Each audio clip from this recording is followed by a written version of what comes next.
Hello, Assalamualaikum dan salam sejahtera. Okay, hari ini saya akan berkongsi berkaitan dengan Jabatan Sumber Manusia ya.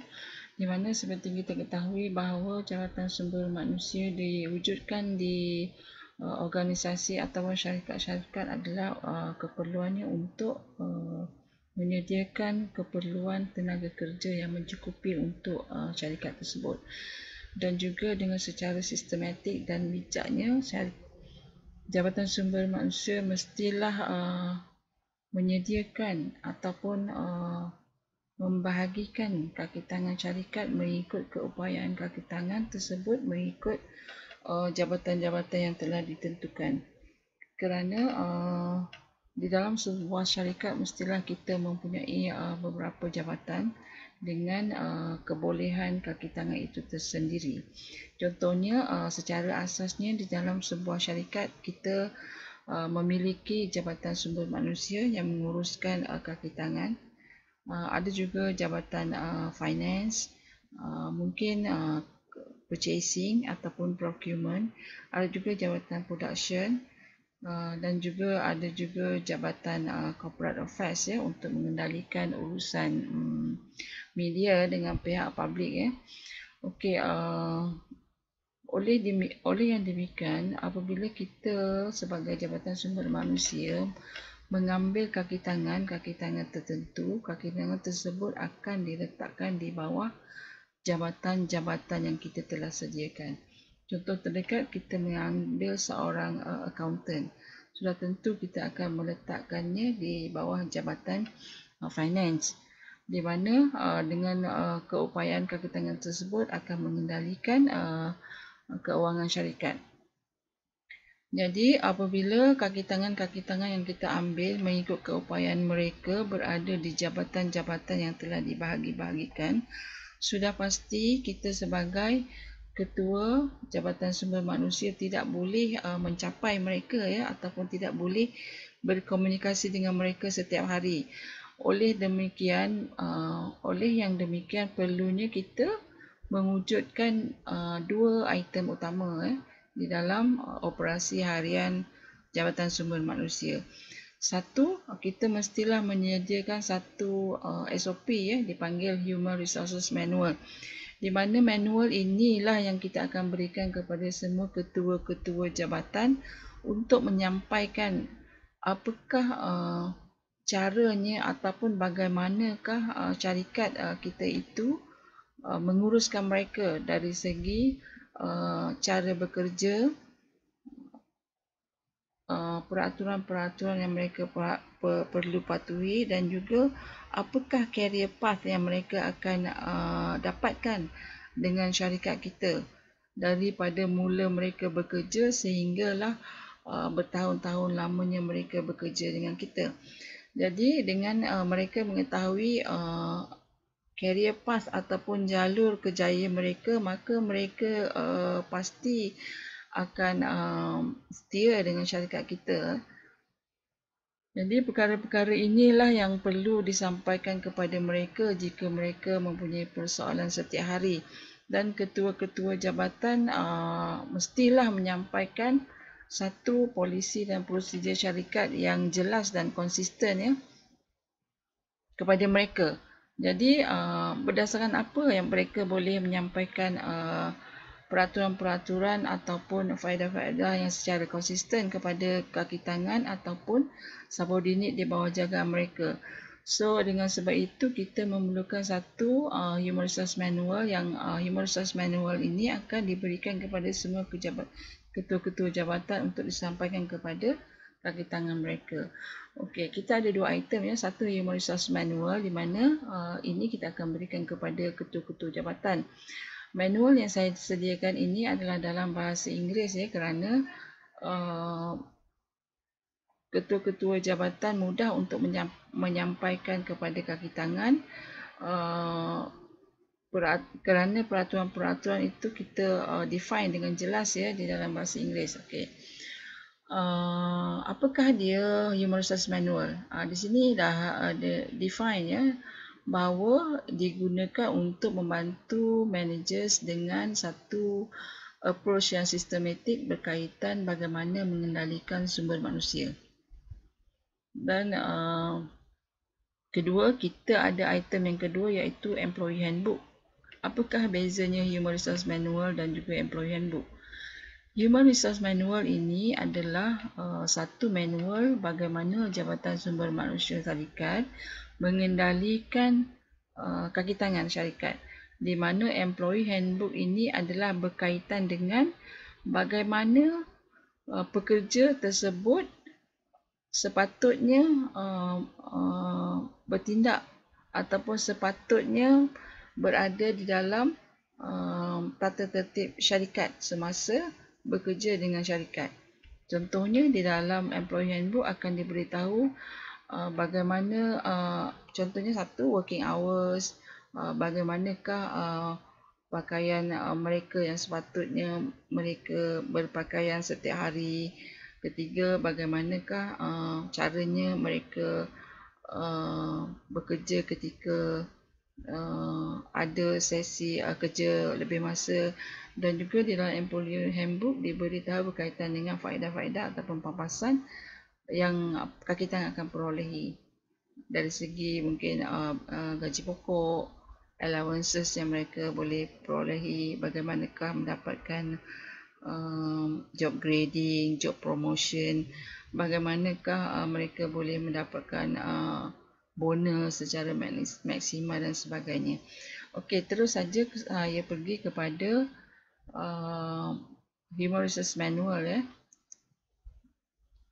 Okey, apa yang ada di dalam Human Resource Manual dari segi konten yang saya sediakan adalah okey, ini adalah konten di dalam Personnel Management Manual ataupun Human Resources Manual yang kita ada ya. Okey, tajuk pertama kita akan bercerita berkaitan objektif Personal Policies dan Procedures ini diberikan kepada semua ketua-ketua jabatan ya. Kedua, objektif diberikan HR manual ini kepada semua immediate superior.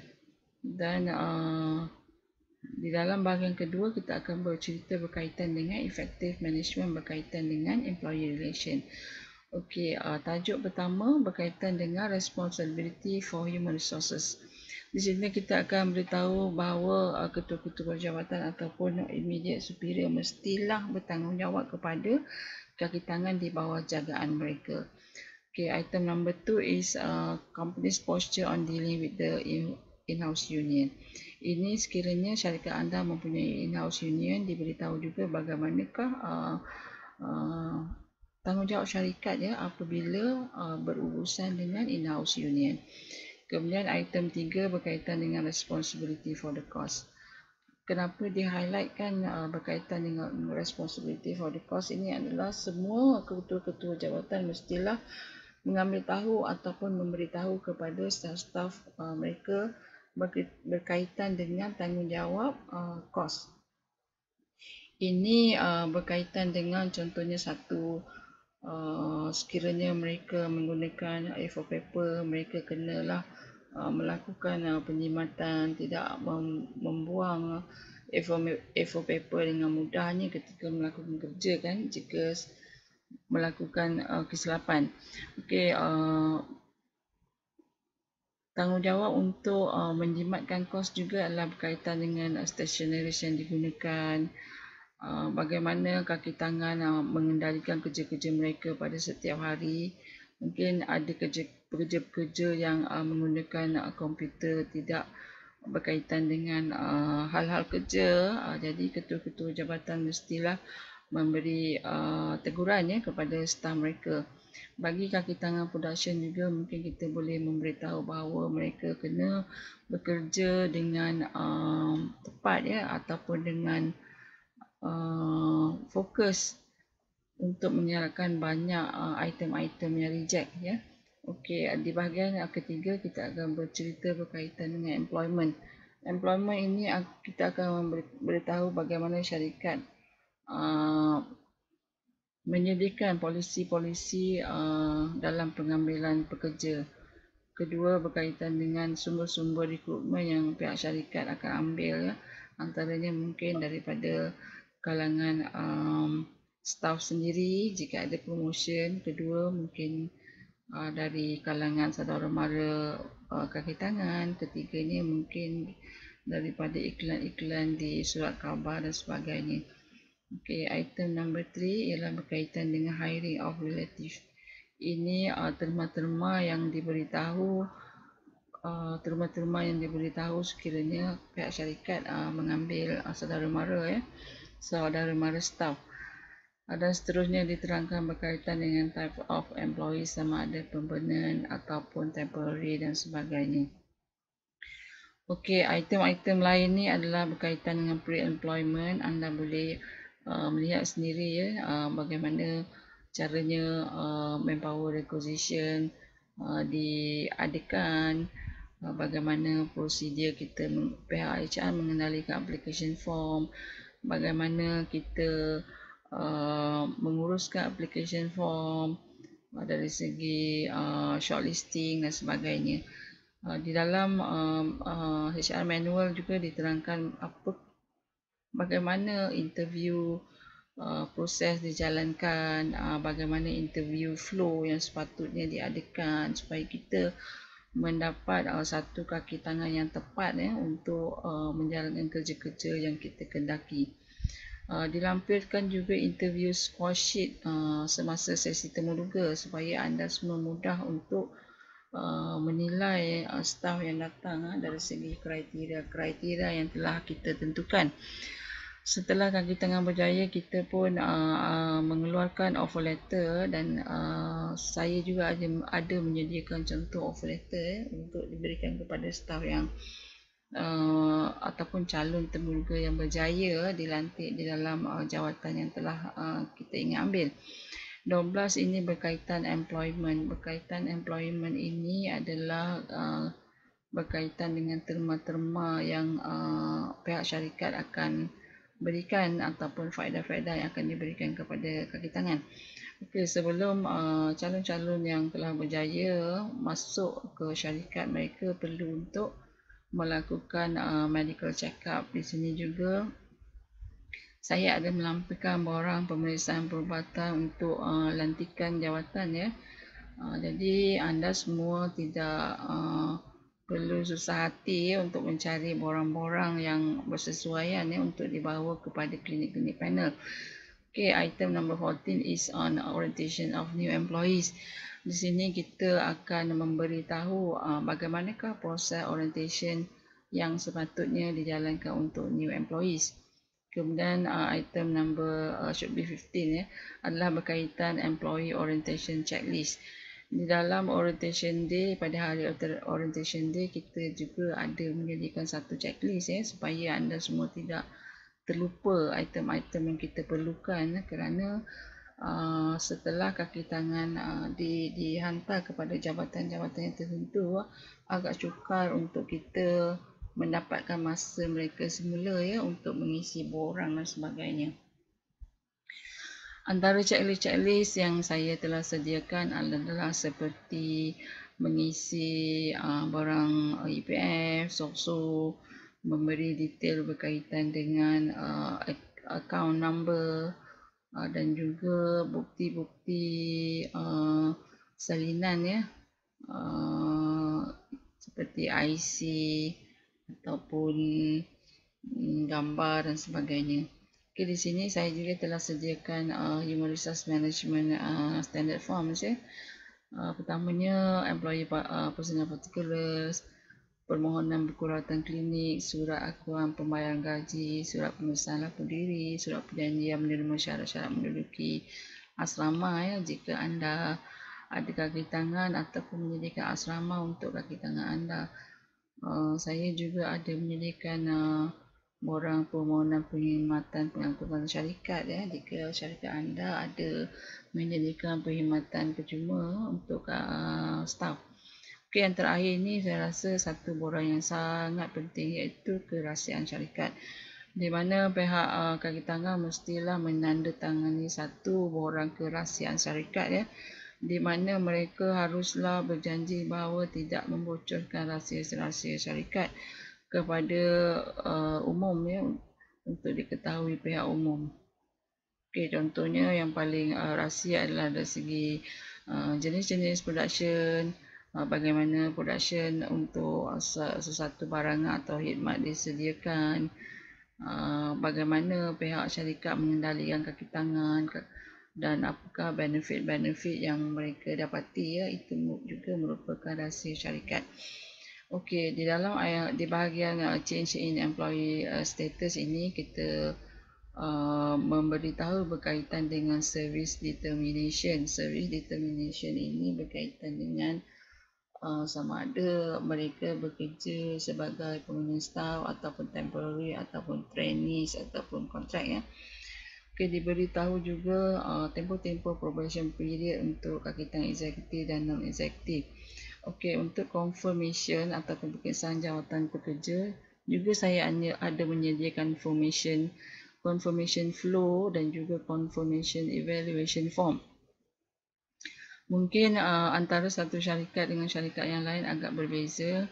Anda cuma mengubah jawatan-jawatan yang ataupun position kaki tangan yang terlibat di dalam confirmation flow sahaja ya. Dari segi flow tu mungkin anda semua boleh ikut ya. Okey, kita juga menyediakan satu tajuk berkaitan dengan bagaimana caranya kita untuk melakukan promotion ya ataupun kenaikan pangkat untuk staff. Okey, kemudian dari segi upgrading ya, dari segi upgrading juga kita ada menyediakan satu tata cara bagaimana melakukan kenaikan grade untuk kaki tangan ya.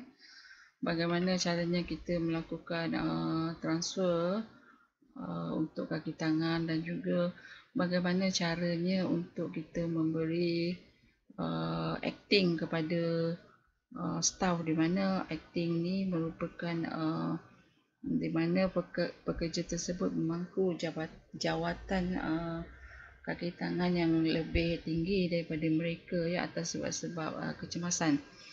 Okey, item number 8 is on personnel change notification. Ini berkaitan dengan sekiranya ada kaki tangan anda mempunyai maklumat yang telah berubah dari segi alamat, dari segi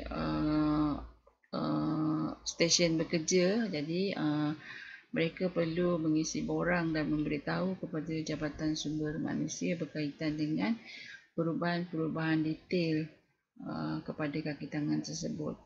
Okey, kita juga menyediakan satu tata cara berkaitan dengan compensation program ya, di mana kita menyediakan salary administration policy, bagaimana salary review, job grading.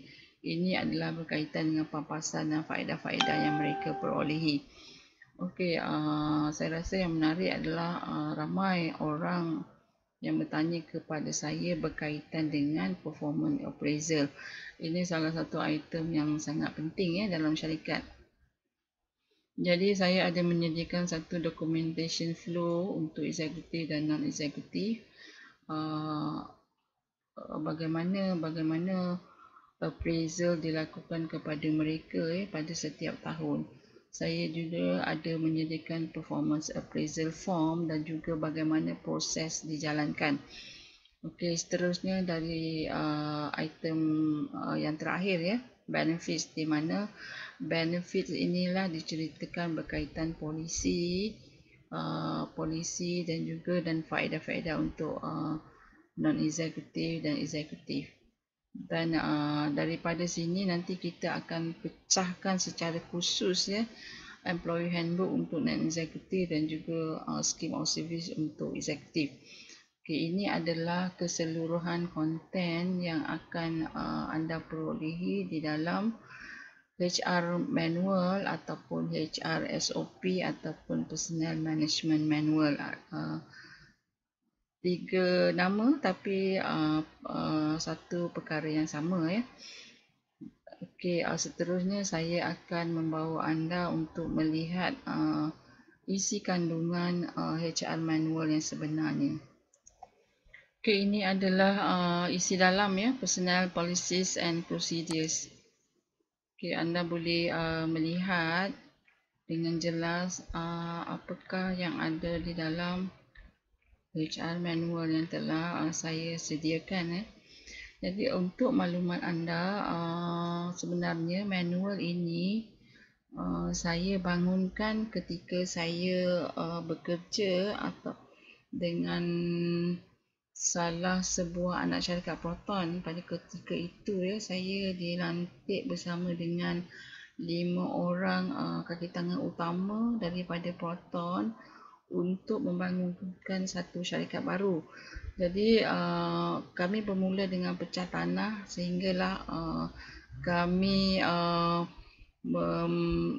membawa masuk ya perabot-perabot untuk syarikat, dan saya mula merekrut staf daripada 001 sehinggalah pada ketika itu staf yang ke-700. Jadi saya berpengalaman memecahkan syarikat tersebut kepada departmen-departmen yang diperlukan dan melantik bermula dengan ketua jabatan, assistant manager dan juga kaki tangan bawahan. Jadi masa berlalu dan kita pun melakukan production dan pihak syarikat pula telah mula mendapatkan kontrak-kontrak baru, kontrak-kontrak berskala besar. Jadi pada ketika itu pihak syarikat memerlukan satu SOP untuk lampiran permohonan projek-projek besar, dan manual yang disediakan mestilah lulus masa tu ISO 9001.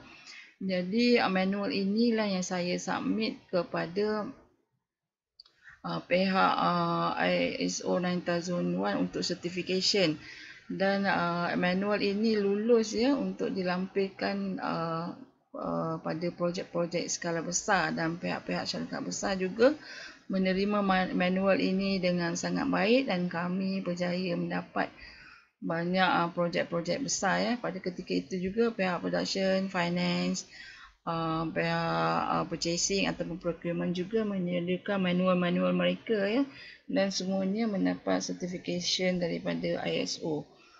Jadi saya kongsikan ini adalah manual yang telah lulus certification daripada organisasi yang mengeluarkan certification on 9001 ya.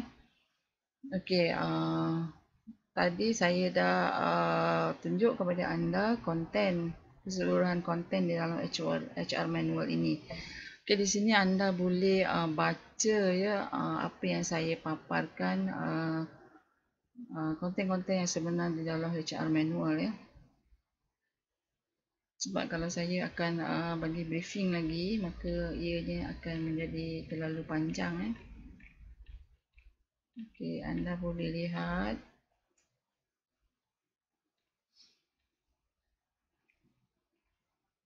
Saya menyediakan manual ini dan semua item-item yang lain dalam bentuk Microsoft Word ya, di mana anda boleh edit dan print.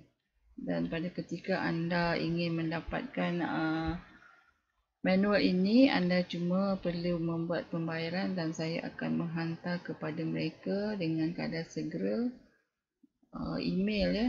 Saya akan emailkan folder-folder yang berkaitan kepada anda. Jadi anda akan boleh menerima semua folder-folder ini, semua item-item ini dalam masa beberapa minit saja setelah pembayaran dilakukan ya.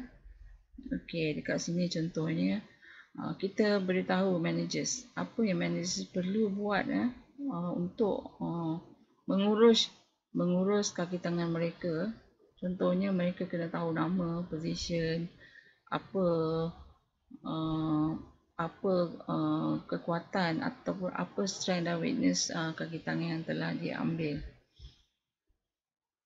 Tujuannya adalah supaya mereka ataupun manager-manager ini bertanggungjawab terhadap semua kaki tangan yang mereka setuju untuk ambil ya, dan kita sebagai Ketua Jabatan Sumber Manusia telah melantik mereka di dalam jawatan yang telah mereka Ketua Jabatan tersebut inginkan. Jadi manager-manager ataupun immediate superior ini tidak boleh mengambil remeh staf mereka.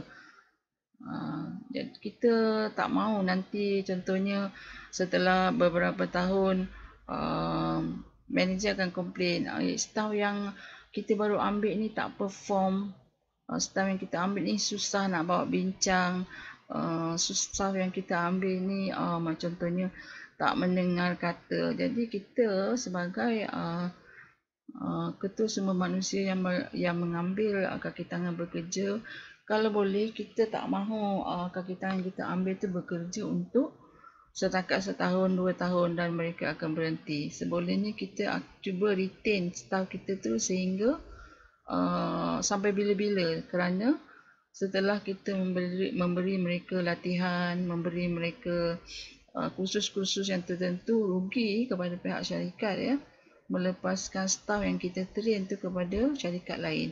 Jadi itulah pentingnya kita kena berikan manual-manual ini kepada immediate boss supaya mereka bertanggungjawab kepada staf di bawah jagaan mereka. Jadi jika boleh kita tak mahu sampai satu masa pekerja tersebut ada salah laku, tak datang bekerja lebih daripada 2 hari.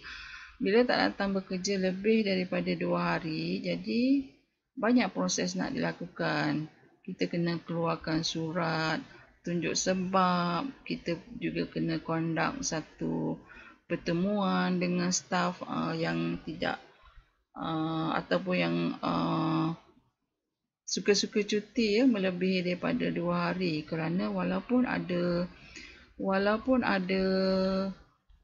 akta yang mengatakan lebih daripada 2 hari kita boleh tamatkan perkhidmatan mereka, sebenarnya tidak semudah tu. Kita perlulah mempunyai sequence of event, maksudnya kita mempunyai turutan event untuk kita memberhentikan staf. Contohnya kalau staf yang tak perform, kita mesti ada mengeluarkan contohnya surat warning pertama, ada perjumpaan dengan mereka, discussion macam mana kita boleh meningkatkan prestasi mereka, memberi mereka nasihat.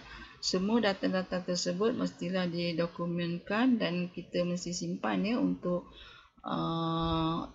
sequence of event yang masa hadapan jika berlaku lagi, supaya kita mudah untuk terminate mereka.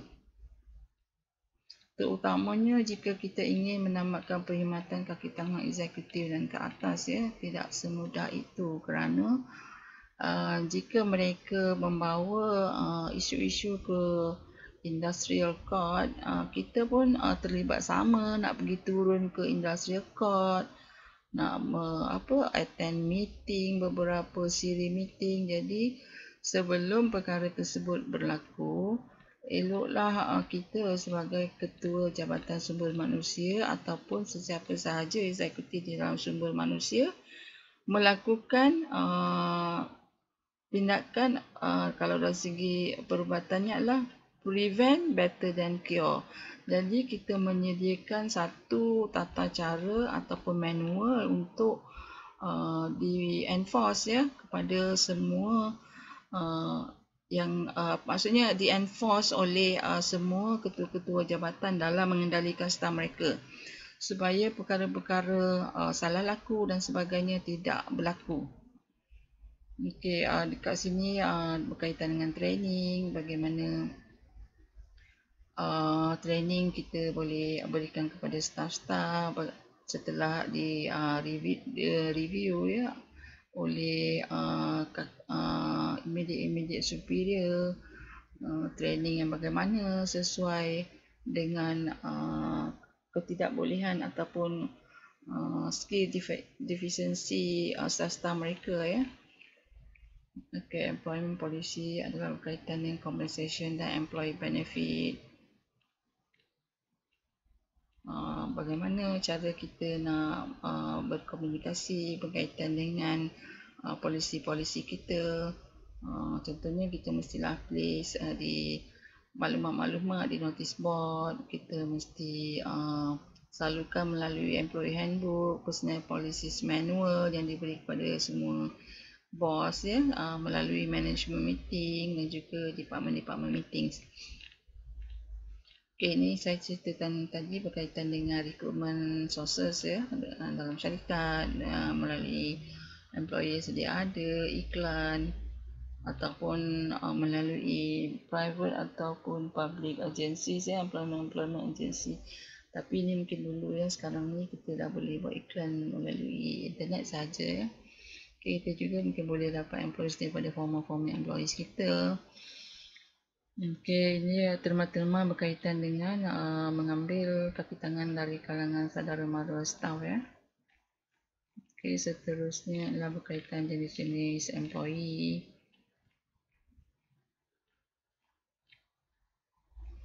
Okey, banyak lagi. Ini pun nak dekat setengah jam dah. Jadi anda boleh melihat ya isi dalam HR manual ini secara ringkas ya.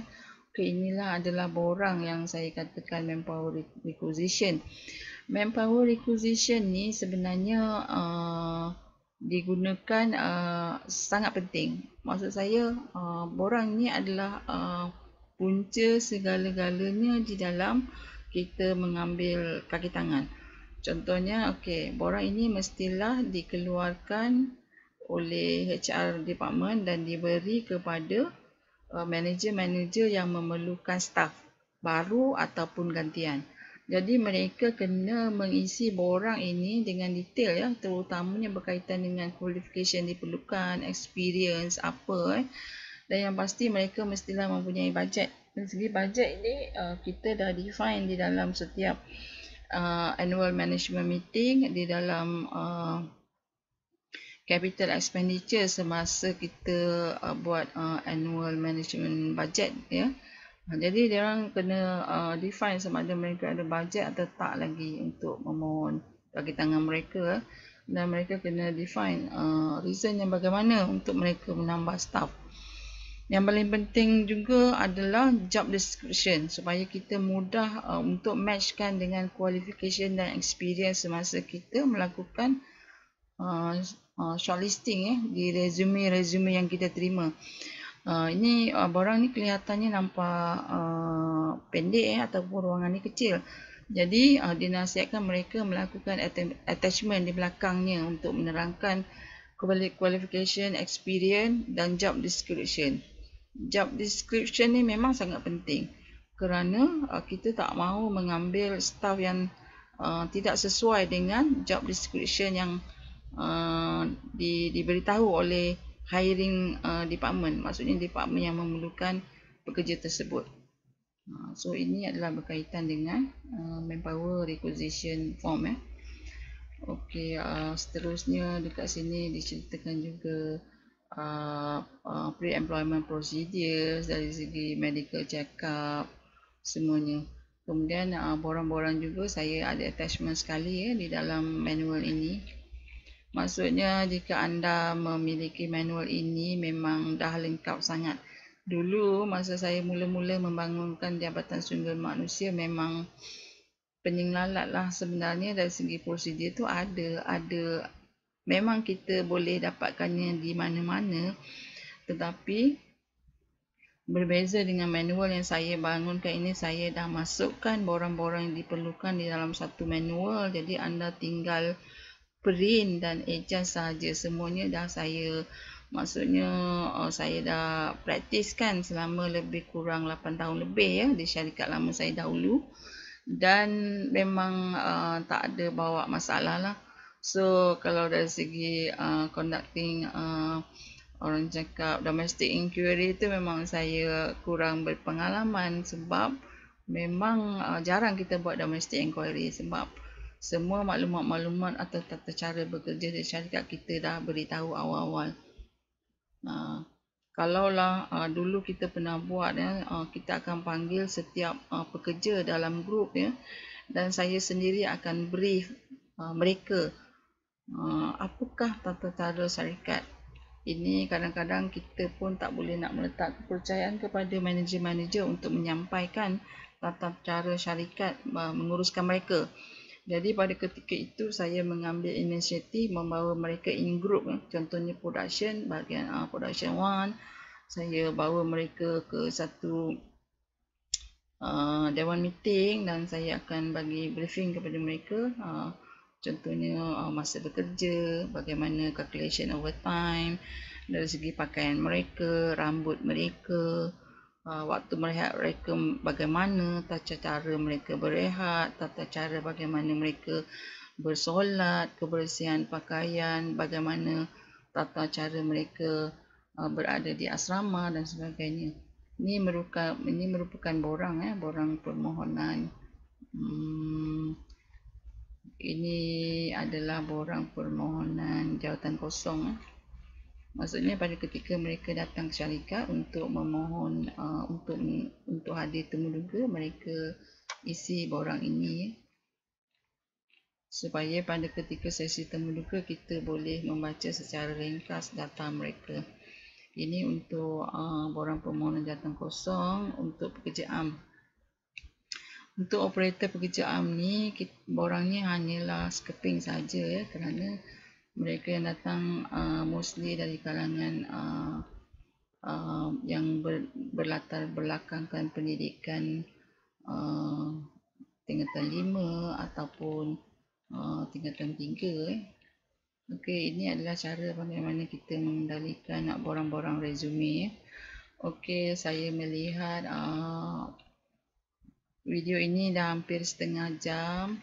So ini adalah antara isi dalam borang yang HR manual ya, yang saya sediakan. Jika anda ingin memiliki manual ini, anda just klik blog saya. Dekat sana ada detail bagaimana pembelian boleh dibuat, dan saya akan berikan kepada anda semua keseluruhan item yang telah saya submit kepada pihak organisasi ISO 9001 certification ya, pada ketika itu dan lulus. Ini yang saya katakan opening, maksudnya summary of the interview process, bagaimana anda memulakan ataupun mengendalikan sesi temuduga, caranya.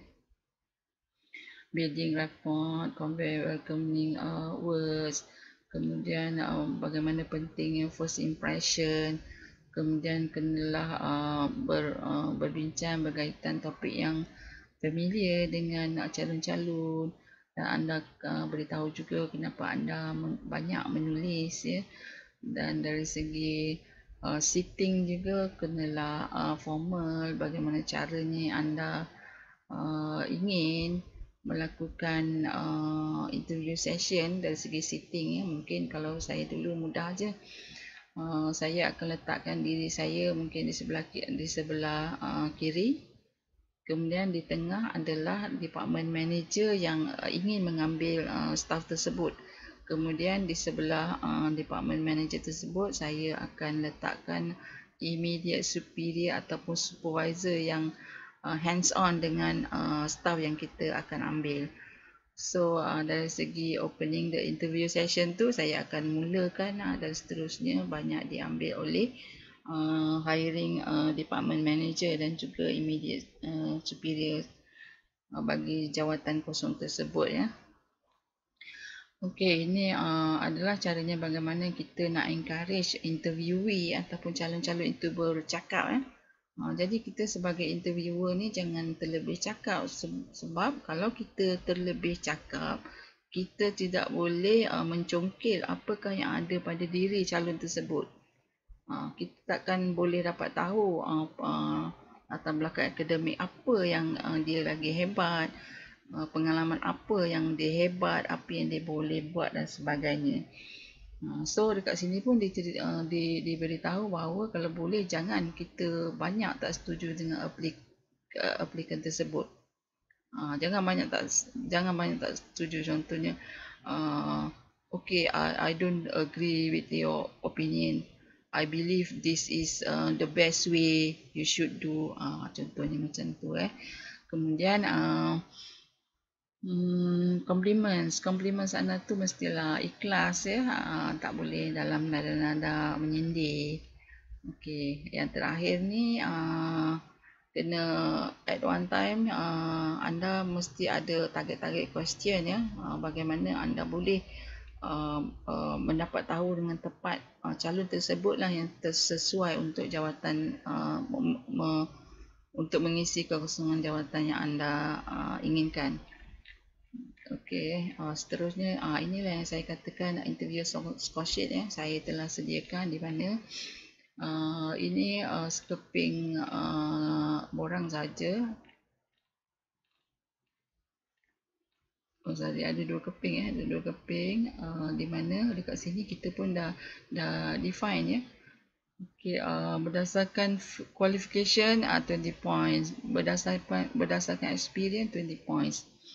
Okey, kebersihan 15 points. Dari segi skill berkomunikasi adalah 15 poin. Dari segi inisiatif, sama ada calon tu ada inisiatif ke ataupun memang suka buat benda yang sama ke, kita boleh tengok dari segi cara dia bercakap dari segi pengalaman kerja beliau. Kemudian cara bagaimana perwatakan, gaya jalan, dari segi presentation bercakap dan sebagainya. 15 dan 5 ini adalah core curriculum. Okey, kita boleh letakkan expected salary beliau dan bilakah beliau boleh dipanggil untuk bekerja. Kerana kadang-kadang kalau staf yang lama, mereka perlu memberi notis kepada syarikat lama. Dan seterusnya anda boleh komen sama ada anda bersetuju untuk kaki tangan ini diambil pekerja ataupun memerlukan next calon-calon untuk ditemuduga. So anda boleh circle kat sini yang mana anda rasa sesuai, reserve ke, tak berjaya ataupun untuk dilantik. Okay, ini adalah cara-cara kita mengeluarkan offer letter kepada staff yang baru di mana setelah diambil bekerja, ketika orientation week, mereka perlu mengisi borang-borang ini. Saya dah sediakan borang-borang ni di page 15 until page 68. So, anda akan dapatkan semua-semua dokumen ini di dalam package yang saya sediakan. Ini adalah borang yang medical check-up yang telah saya sediakan supaya mudah untuk anda bawa kepada panel klinik.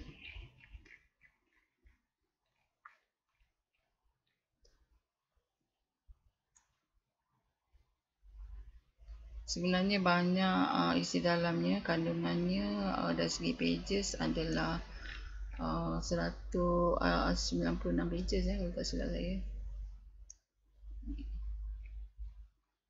Okey, ada 113 pages. 113 pages semuanya.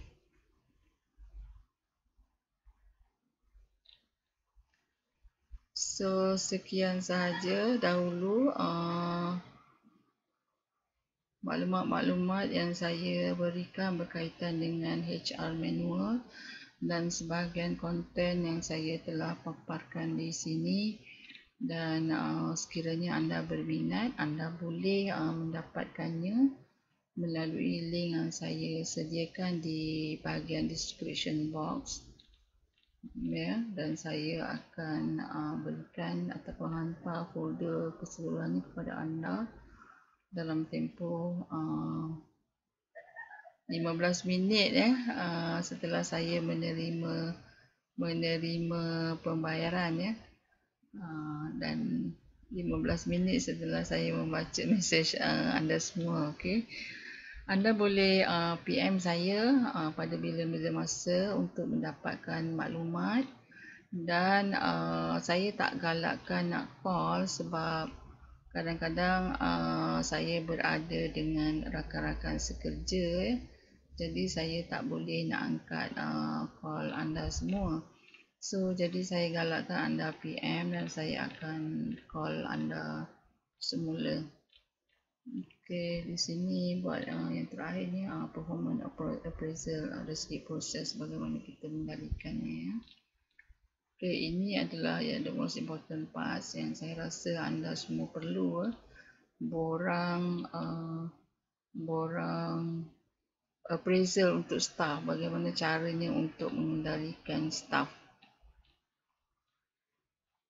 So, saya rasa saya akhiri keterangan saya di page ini, page performance appraisal, dan jumpa lagi di next video. Saya akan beri penerangan ataupun memaparkan konten di dalam employee handbook untuk kaki tangan eksekutif dan juga kaki tangan non-eksekutif. Jadi jangan lupa untuk subscribe dan like ya. Kalau boleh tekan button loceng supaya anda boleh dapat notification untuk maklumat terbaru berkaitan dengan cara-cara mengendalikan Jabatan Sumber Manusia. Dan pada masa hadapan juga saya cuba untuk revealkan rahsia-rahsia di dalam Jabatan Sumber Manusia untuk graduan dahulu baru ya, graduan new student ataupun new graduate ni, untuk mendapat tahu apakah yang Jabatan Sumber Manusia setiap syarikat aspek daripada mereka. Jadi saya akan dedahkan apakah kriteria ataupun elemen-elemen yang mereka perlu ada supaya mereka boleh diserap masuk untuk bekerja di mana-mana syarikat. Maksudnya mereka boleh berjaya dalam menghadiri cuma satu temuduga saja. Maksudnya the first interview session will be successful interview session untuk staff-staff ataupun siswaza baru. So itu saja untuk kali ini. Salam hormat dari saya. Jumpa lagi di next video. Assalamualaikum warahmatullahi wabarakatuh.